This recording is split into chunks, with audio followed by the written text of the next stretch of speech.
Everyone, आज हम start करेंगे कीमोथेरेपी में anti fungal drugs which are very important. और इसमें से मैं आपको बता दूंगी कि क्या क्या चीज़ें एचईक्यूज में आती हैं। ठीक है, तो स्टार्ट करने से पहले ज़रा सा मैं ये डायग्राम दिखा लूँ आपको। ये मिनी कैट्ज़म की डायग्राम है जिसमें उन्होंने फंजाई दिखाया है, उसकी सेल वॉल, सेल मेम्ब्रेन और उनको इनलार्ज करके दिखाया है। ये देखना ज़रूरी इसलिए है बिकॉज अगर आपको ये पता नहीं होगा कि सेल वॉल, सेल मेम्ब्रेन में क्या है, तो आपको ड्रग्स का मैकेनिज्म ऑफ एक्शन समझ नहीं आ सकेगा। इसको याद नहीं करना, इसको बनाने भी कभी भी नहीं आएगा, कोई आपसे नहीं पूछेगा, लेकिन आपको समझना तभी समझ में आएगी बात जब आपको ये पता होगा। ठीक है, तो ये ब्लू वाली सेल मेम्ब्रेन है, जैसे हमारी सेल मेम्ब्रेन होती है वैसी ही है। See this is the lipid bilayer, और इसके बीच में हमारी सेल मेम्ब्रेन में होता है कोलेस्ट्रॉल, यहाँ पर है एर्गोस्टेरॉल। ठीक है, छोटा सा। इसी तरह हमारी जो सेल में एर्गोस्टेरॉल की पहले बात कर लूँ, तो एर्गोस्टेरॉल की सिंथेसिस की यहाँ उन्होंने कुछ स्टेप्स दिए हैं। ये स्टेप्स जो है वो सारे के सारे स्टेप्स नहीं है जो एर्गोस्टेरॉल के सिंथेसिस में यूज़ होते हैं, लेकिन कुछ मेन से हैं क्योंकि इन पे ड्रग्स एक्ट करती हैं डिफरेंट स्टेप्स पे और एर्गोस्टेरॉल की सिंथेसिस को रोकती हैं। ठीक है, तो अगर आपको पता ही नहीं होगा कि एर्गोस्टेरॉल की सिंथेसिस कैसे हो रही है तो you can not get them. तो स्क्वालिन है, स्क्वालिन एपॉक्साइड बन गया, फिर लाइनोस्टेरॉल है और फिर एर्गोस्टेरॉल। ये अगर आप अपने जहन में ज़रा से इसको बिठा लेंगे ना तो आपको ड्रग्स का एक्शन नहीं भूलेगा। ठीक है, दूसरी चीज़ है this is the cell wall. अब आप ये देखिए, पर्पल सा आपको नजर आ रहा है, लंबा सा डंडा, ये पर्पल है बीटा ग्लूकैन सिंथेज एंजाइम जो कि सिंथेसाइज कर रहे हैं ये ग्रीन ग्रीन से जो बॉल्स हैं which are the beta glucan which is important component of the bacterial cell wall. और दूसरा important component bacterial cell wall का है ये काइटिन। बैक्टीरियल नहीं, I am so sorry, fungal cell wall. ठीक है, I am sorry for that. This is the fungal cell wall जिसमें beta glucan synthesis जो है वो एंटर हो रही है, बीटा ग्लूकैन। और काइटिन जो है वो भी फंगल सेल वॉल की बहुत इंपॉर्टेंट कंपोनेंट होती है। एंड देन हमारे पास ये सेल के अंदर ऑफ कोर्स ये बात है, फंगस है तो डीएनए आरएनए तो होगा। अब स्टार्ट करते हैं हम ज़रा चैप्टर। ओके गाइस, अब स्टार्ट करते हैं हम एंटी फंगल ड्रग्स को। अच्छा, एंटी फंगल ड्रग्स ना हमारे पास दो तरह की होंगी। एक वो जो हमारे बॉडी में जो सिस्टेमिकली फंगल इन्फेक्शन हो रही है, सिस्टेमिक का मतलब है जो ब्लड बोर्न फंगल इन्फेक्शन है जो बॉडी के अंदर इन्फेक्ट कर रहे हैं, एक उनको ट्रीट करने के लिए होंगी। और जो दूसरी ड्रग्स हैं वो टॉपिकल फंगल इन्फेक्शन को ट्रीट करने के लिए इस्तेमाल होती हैं। ठीक है, सो दो ग्रुप्स ऑफ ड्रग्स होते हैं हमारे पास। अब उसमें से what we have in systemic fungal infection, जिसमें हमारे पास फर्स्ट ऑफ ऑल ड्रग है दैट इज एम्फोटेरिसिन बी। ठीक है, आपके जो चैप्टर के शुरू में एक क्लासिफिकेशन का टेबल है ना, वो मैंने इसलिए नहीं बनाया बिकॉज उसमें ना उन्होंने मैकेनिज्म ऑफ एक्शन के हिसाब से 4 क्लासेस बनाई हुई हैं। वो हम जब साथ साथ पढ़ेंगे तो वो आराम से कवर अप हो जाएगा, और वो टेबल उस तरह से कभी ना आया भी नहीं है, इसलिए मैंने कहा उस पर बिला वजह मैं बताऊंगी आपको समझ भी नहीं आएगी, उससे बेहतर मैं आपको ड्रग्स ही स्टार्ट करा देती हूँ। So amphotericin B is the first drug. It is a type of polyene. पहली बात तो ये पोलीइन क्या होता है ये समझने की बिल्कुल भी फिलहाल ज़रूरत नहीं है बिकॉज इसके हमसे कोई ताल्लुक नहीं है, लेकिन वैसे मैं बता दूं, हमने पढ़ा था ना अल्केन्स, अल्कीन्स, अल्काइंस होती हैं, उसमें से एक अल्कीन होती थी जो डबल बॉन्ड वाली थी, ये उस टाइप की कोई चीज़ है, बस इतना समझ लें। ठीक है, तो बहरहाल एम्फोटेरिसिन बी हमारी एक मेडिसिन है, निस्टैटिन इसी के ग्रुप की, ये दोनों एक ही ग्रुप की है। निस्टैटिन आगे पढ़ेंगे हम। इसकी फार्माकोकाइनेटिक्स में ना कोई बहुत इंपॉर्टेंट बात नहीं है, सिर्फ ये याद रखना कि ये आईवी यूज़ होती है, ये ओरल नहीं है। इसकी लिपोसोमल और लिपिड फॉर्मुलेशंस होती हैं जो इंट्रावीनस देनी होती हैं। ठीक है, उसके बाद ये एब्जॉर्ब हो जाती है बॉडी में, मेटाबोलाइज भी होती है, एक्सक्रीट होती है, ये किडनीज से कुछ हद तक लिवर में मेटाबोलाइज हो जाती है। तो दिस इज लाइक हमारे पास इसकी फार्माकोकाइनेटिक्स। इसका जो एसईक्यू में आता होता है ना, इसका मैकेनिज्म ऑफ एक्शन कभी कभी पूछते हैं, कभी कभी क्लिनिकल यूजेस पूछते हैं, और बहुत ज़्यादा इसकी टॉक्सिसिटी पूछते हैं। तो ये चीज़ें आपने जहन में रखनी है। What is the mechanism of action, मैंने अभी आपको डायग्राम दिखाई थी, उसका मकसद यही था कि आपको मैकेनिज्म ऑफ एक्शन से थोड़ा सा नो हाउ हो जाए।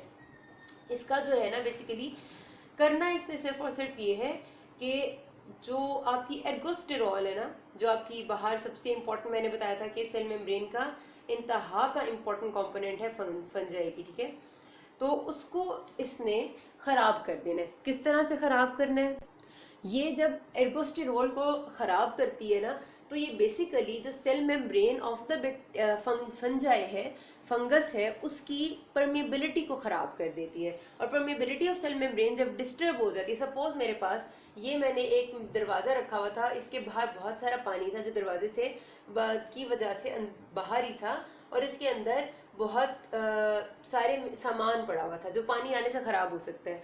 अब अगर ऐसा हो कि मैं इस दीवार में पोर्स डाल दूं तो क्या होगा कि तो डेफिनेटली वो पानी सारा का सारा अंदर आ जाएगा, और जो मैंने यहाँ सामान रखा हुआ है वो सारा खराब हो जाएगा।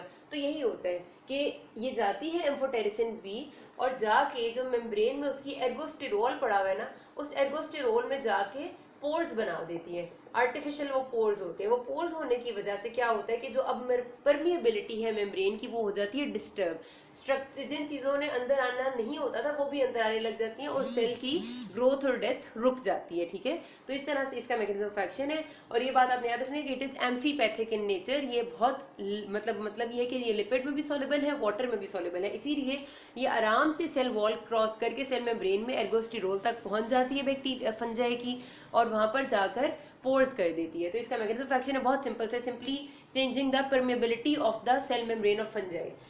यूजेस क्या होते हैं, ये बहुत ब्रॉड स्पेक्ट्रम है, ठीक है। Amphotericin B is the broadest spectrum anti fungal drug. सिर्फ और सिर्फ जो है ना वो इसमें प्रॉब्लम ये कि ये ओरल नहीं दे सकते, वरना ये बहुत बेस्ट दवाई होती, ठीक है। तो ब्रॉडेस्ट स्पेक्ट्रम में आपने 4-5 फंजाई के नाम याद रख लेने, ठीक है, कि किस किस क्या गैस दी जा सकती है। तो blastomycosis, Candida, Cryptococcus, histoplasma, Mucor, ये 5 नाम तो आपको आने चाहिए ना, ठीक है। Blastomycosis, histoplasma, Mucor, Cryptococcus, Candida, तो इनके अगेंस्ट, और मतलब ब्रॉड स्पेक्ट्रम है तो काफ़ी सारी अच्छी सी इसकी एडमिनिस्ट्रेशन हो जाती है। जो इसकी टॉक्सिसिटी है ना वो प्रॉब्लम देती है 3 जगह पर, ठीक है। ये बहुत ज़्यादा आती है इसकी टॉक्सिसिटी। पहली टॉक्सिक इफेक्ट है इन्फ्यूजन रिलेटेड, क्योंकि हमने इसको आईवी देना है तो पेशेंट को एकदम से ब्लड बोर्न जब मेडिसिन जाती है तो उसको उस इन्फ्यूजन के इफेक्ट्स आते हैं। अगर आप डोज को एडजस्ट नहीं करते, या पेशेंट किसी रीनल डिजीज का पेशेंट है उसमें आप नॉर्मल डोज दे देते हैं, तो एकदम से पेशेंट को क्या इफेक्ट्स आएंगे, नोजिया, वॉमिटिंग, फीवर, चिल्स, और एकदम से ड्रॉप ऑफ ब्लड प्रेशर होगा, ठीक है। नोजिया, वॉमिटिंग, फीवर, चिल्स तो कॉमन से, और ड्रॉप ऑफ ब्लड प्रेशर जो है ना वो पेशेंट को एकदम से बेहोश भी कर सकते हैं, ठीक है। तो इसके लिए क्या जरूरी बात है, इसके लिए जरूरी बात ये है कि हमने पहले से ही पेशेंट को, क्योंकि ये इफेक्ट्स आ सकते हैं, तो एंटीहिस्टामीन्स, एंटीपायरेटिक्स दे देंगे ताकि बुखार भी ना हो और कोई एलर्जिक रिएक्शन भी ना हो, और हो तो वो दवाइयाँ कंट्रोल कर लें। दूसरी चीज़ के इफेक्ट है वो डोज लिमिटिंग है। अब उसके लिए मैंने भी आपको बताया कि क्योंकि इसकी एक्सक्रीशन किडनीज से होनी है, और दूसरा ये करती भी ये है कि जीएफआर को डिक्रीज करती है, इसका इफेक्ट है, ठीक है। तो जीएफआर डिक्रीज होने की वजह से जो रीनल ट्यूब्यूल्स हैं उनमें एसिडोसिस हो जाता है, उनमें जो आपका HCl यानी एसिड का लेवल है वो बढ़ जाता है, बिकॉज GFR यानी ग्लोमेरुलर फिल्ट्रेशन रेट कम होता है, सारा का सारी चीज़ें फिल्टर होकर आगे नहीं आती। अब जब GFR डिक्रीज होता है, रीनल एसिडोसिस होता है, तो इसकी अपनी सिक्रीशन भी डिक्रीज हो जाएगी, और बहुत सारे वेस्ट प्रोडक्ट्स जो है वो भी बॉडी में एक्यूमुलेट होने लग जाते हैं। तो उसकी वजह से दूसरा ये होता है कि इस रीनल एसिडोसिस की वजह से मैग्नीशियम और पोटेशियम की ओवर एक्सक्रीशन भी होने लग जाती है, ठीक है। ये तो आपने किडनी में बात पढ़ी थी कि किस तरह से एसिडोसिस जो है वो पोटेशियम और मैग्नीशियम को ओवर एक्सक्रीट करता है।